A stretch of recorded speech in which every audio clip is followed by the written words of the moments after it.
Foste tu, velha Braúna, a divisão da paisagem, a gigantesca coluna da natureza selvagem. Abrias tuas ramagens pelas tardes nevoentas, as borrascas violentas nunca te causaram danos. Antes de 300 anos te açoitaram 1000 tormentas. Respeitaram-te os machados das primeiras gerações, estes teus galhos crispados desafiaram tufões, vencestes 1000 furacões desde os tempos de Cabral. Atalaia colossal, soberbo, gigante antigo, talvez até deste abrigo aos filhos de Portugal. Essa é uma poesia do poeta João Batista de Siqueira, que ele conta a história da resistência de uma braúna, de uma baraúna que vivia solitária, mas foi destruída pela força dos elementos. E essa questão da destruição, né, da destruição do que é bonito, da destruição do que é grandioso, remeteu à história que ouvimos, que está incompleta, que vai ter a conclusão, do vídeo anterior do santeiro Elias.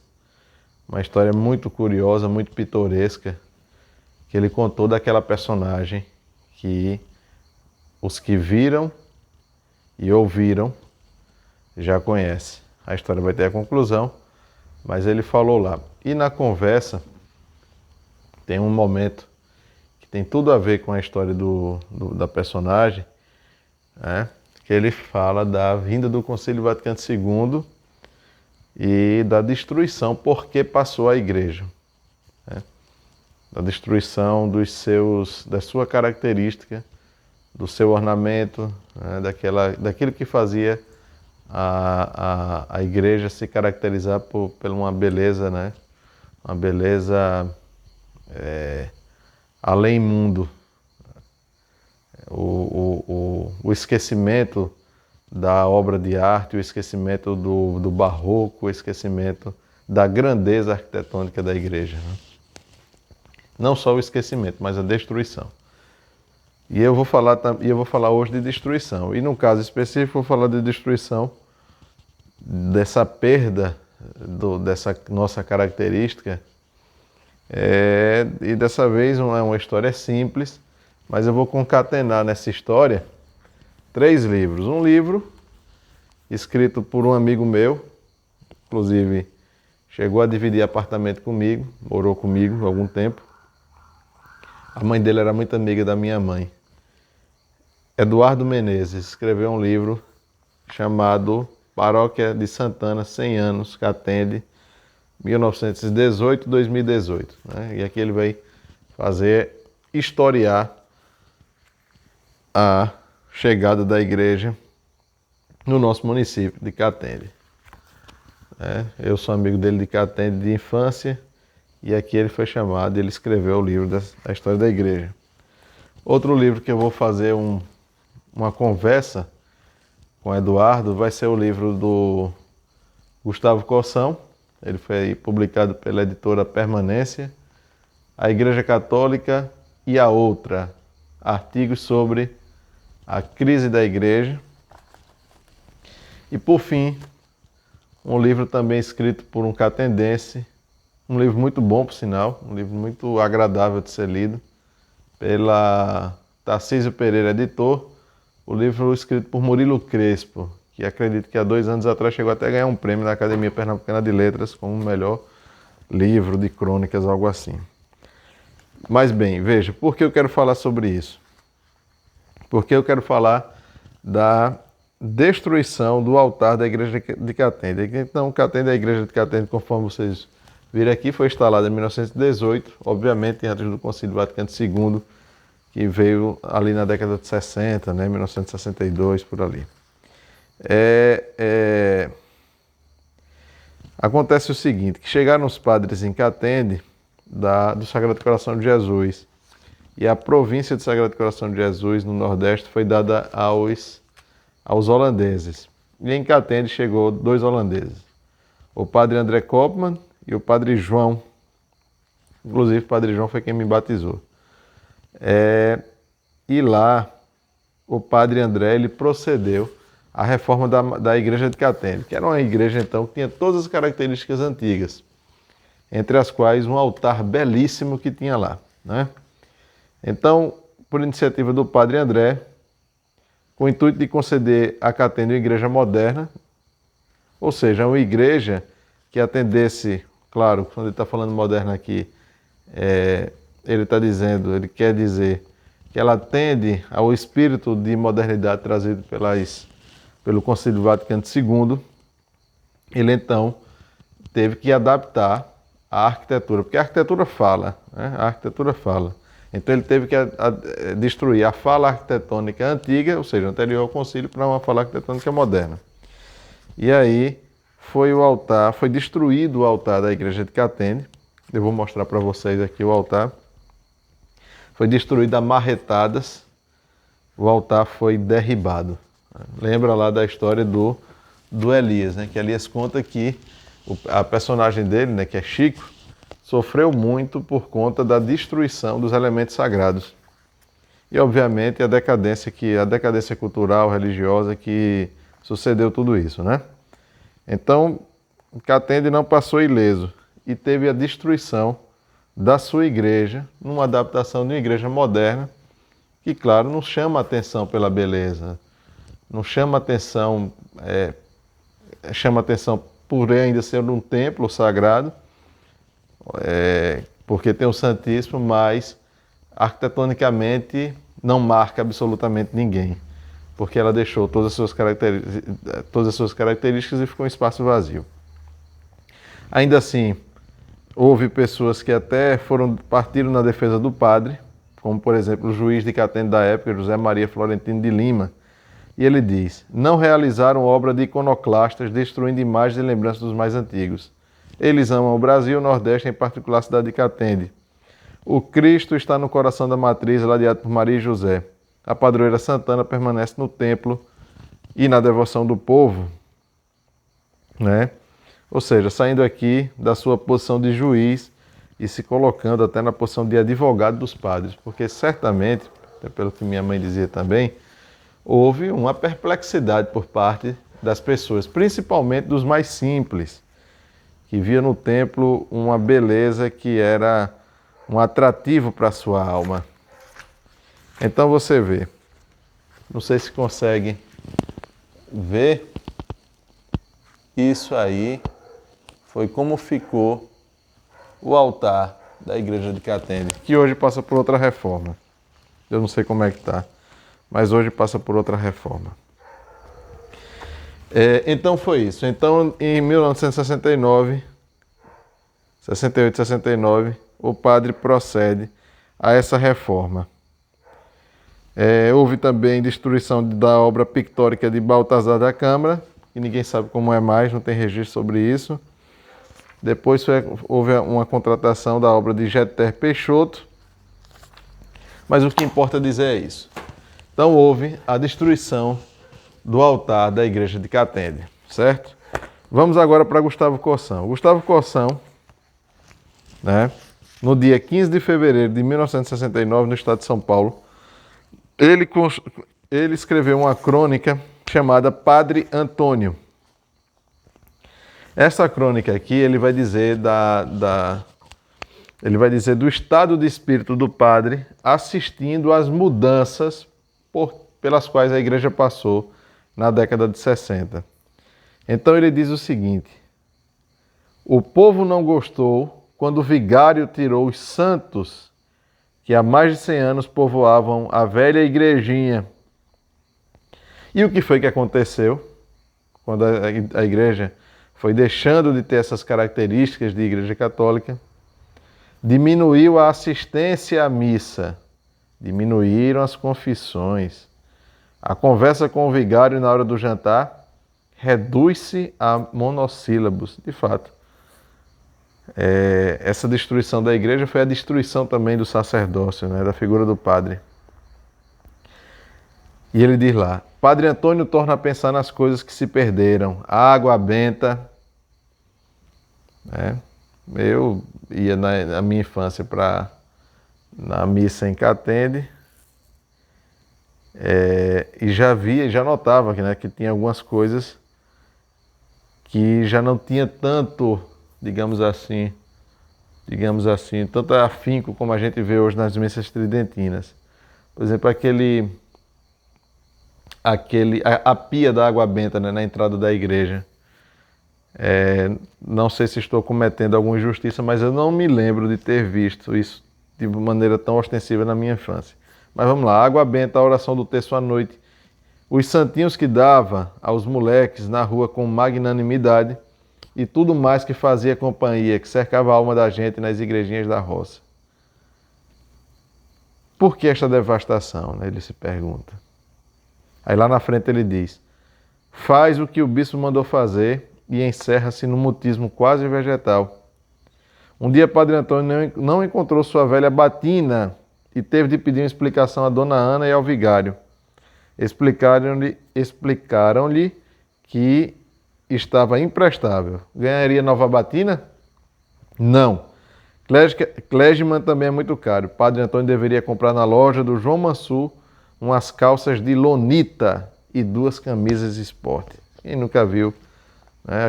É muito raro, né, a gente ver os padres vestidos assim, né? E é muito comum a gente ver padre vestido de batina, hoje em dia. Aliás, tem padre que se veste até mesmo, talvez seja mais raro, né, a gente encontrar padres que vestem até mesmo roupa de time de futebol. E ele diz: mas essa história de batina doía-lhe ainda como se estivesse em carne viva, como se tivesse arrancado a pele. E o pior é pensar que é com esta roupa por baixo, esta roupa de rua, esta roupa sem bênçãos que deve celebrar. O que é que está acontecendo em nossa igreja? E o Papa? Não pode ser, não pode ser. As portas do inferno não prevalecerão. E aí ele vai dizendo. No final, ele diz assim. Bem, no final tem uma mensagem de esperança, né? Juntam-se as mãos das profundezas dos abismos que todos trazemos, mesmo debaixo de uma camisa esporte, subir um clamor de aflição, que é um clamor de uma oração, pedindo perdão a Deus. E aqui se conclui. Né? Então, assim, nessa crônica, Gustavo Corsão, é uma crônica pequena, vale a pena ler o livro, tem algumas crônicas boas.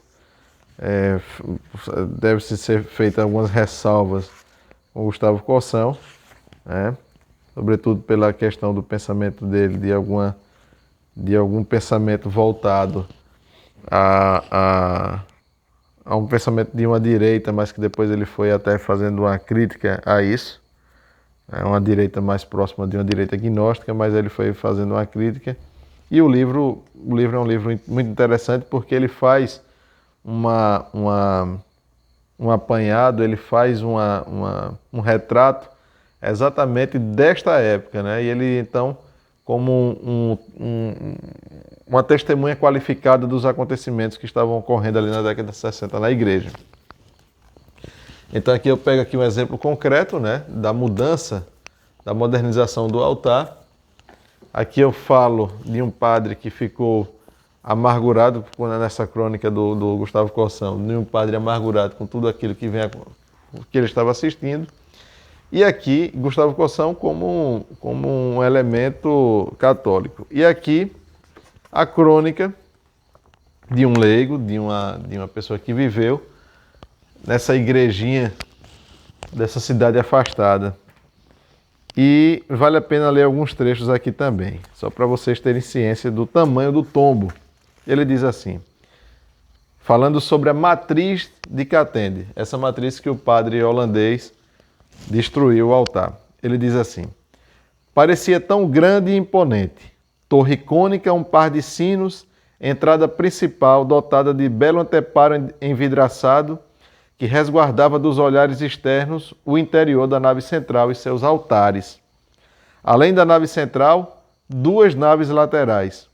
À exceção da sacristia, o interior do templo era embelezado por colunas trabalhadas e o teto ornamentado com pinturas sacras. Isso hoje, absolutamente. Altares diversos. Um impressionante Senhor morto depositado em urna de vidro. Várias outras representações e objetos de veneração católica. Tudo escolhido e feito com apurado bom gosto e alguma suntuosidade. Destacava-se em beleza as estações da Via Sacra. Consta-me tenha sido um presente do Papa Pio, 11 ou 12, à família Costa Azevedo. Essa família Costa Azevedo era a família que era dona da usina Catende.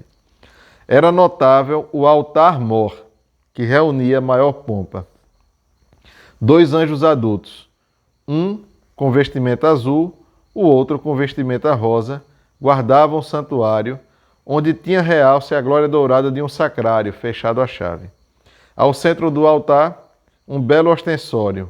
A hóstia consagrada se oferecia à visão dos fiéis. Nas grandes festas da igreja ficava tudo esplendoroso de tanta iluminação. Dia e noite ficavam ali os 2 anjos em vigília de oração e guarda. Ao recinto daquele altar, só a presença masculina era permitida, possivelmente em obediência a algum milenar preceito bíblico. Era de lá que o sacerdote fazia a prática, ou sermão, como se dizia antes. Religião pura. Nenhuma contaminação política e ideológica. Hoje, carente das próprias raízes, com os sentidos já maduros, sem mais a antiga credulidade, a gente volta à província, é o autor dizendo, né, que já perdeu a credulidade, etc. e tal, e volta à província, ou seja, volta à cidade, a Catende. Pensa que a torre da matriz ficou mais baixa e que se desafinaram os sinos. Constata que se tornou difícil o reencontro com a infância distante. Há muita coisa diferente. E aqui vem. Vejam só. Colunas retiradas, liturgia mudada e santos banidos. Mudado o direcionamento das pregações, mudada a atmosfera mental. Lembra o que o Elias falou? Que o nível cultural dos católicos era muito maior do que hoje. Mudada a atmosfera mental.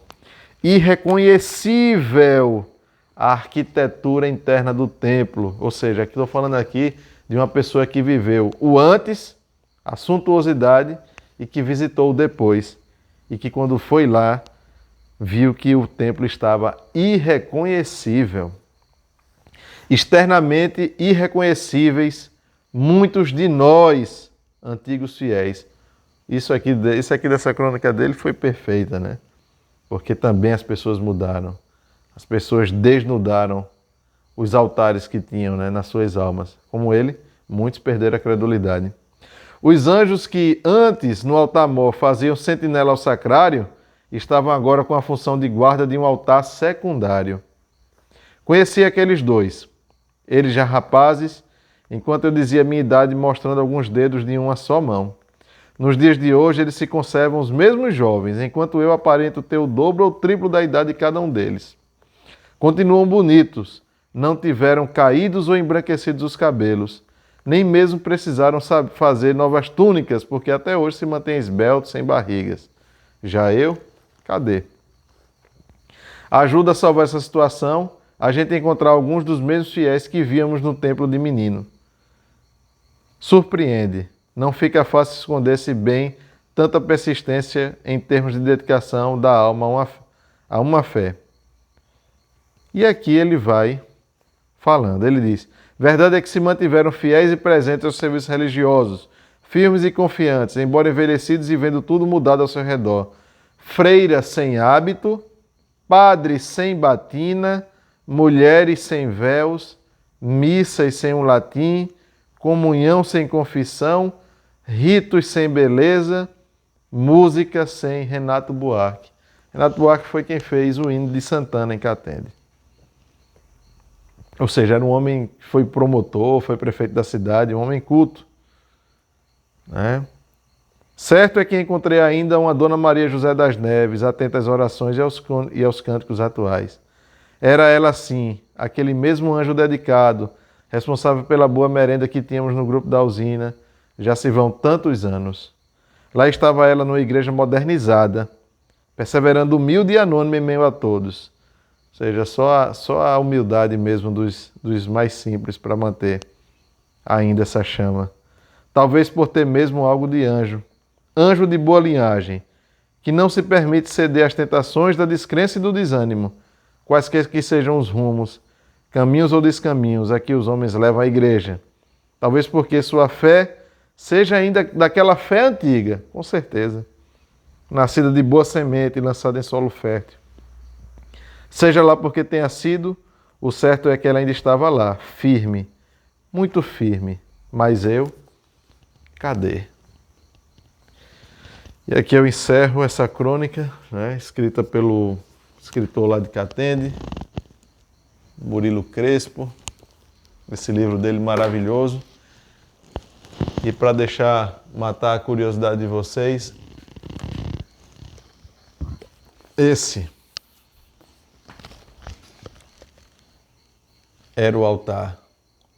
Esses são os dois anjos que ele fala na crônica, os dois anjos jovens que não envelheceram e agora estavam no altar secundário. Esse foi o altar que eu pedi para ser reproduzido, vi no livro, né, de Eduardo, e pedi para ser reproduzido por um artista de São Paulo, Stefano Parra, que fez com muita maestria. Aqui está o anjo pintado, esse era o altar-mor. Aqui está um pouco mais simples, mas ele denota a grandeza e a beleza que um dia já teve a igreja de Catende, a Matriz de Santana. Com isso, senhores coronéis, encerramos o nosso vídeo de hoje e esperem lá que a gente vai ter a segunda parte da história de Elias.